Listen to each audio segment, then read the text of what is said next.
साल महाराष्ट्र के कुछ ज़िलों में भरपूर बारिश होने की वजह से हमारा नासिक ज़िला भी उसमें शामिल है, जो रेड अलर्ट है महाराष्ट्र में।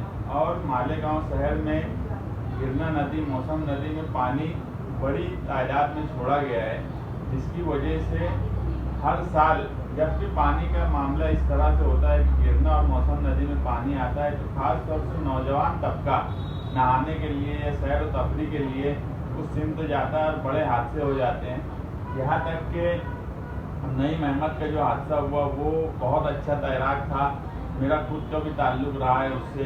दूसरों की अगर कोई नदी में डूब जाता था तो उससे हम लोग भी कभी बात किया करते थे, उनके ग्रुप से और उससे भी। आज उसको तलाश करने का नौबत आई इस शहर में।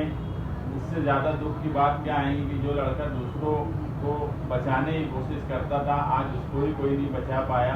क्योंकि अगर तुम सेफ्टी करके कोई काम नहीं करेंगे तो उसका अंजाम इसी तरह से होगा। मैं मालेगांव शहर के नौजवानों से यही गुजारिश करूंगा कि अगर तैराक बहुत अच्छी तैराकी आती है तो भी कहीं ना कहीं बड़े बड़े तैराक भी जो हैं वो कोई ना कोई सेफ्टी अपनी करके ही नदी नालों में या तैराकी का काम करते हैं। और जिनको तैरना नहीं आता वो तो नदी नालों की तरफ जाए भी ना, और सैर व तफरी की नीयत से भी ना जाएं, क्योंकि जब हादसा हो जाता है तो उनके घर के साथ साथ पूरा शहर परेशान हो जाता।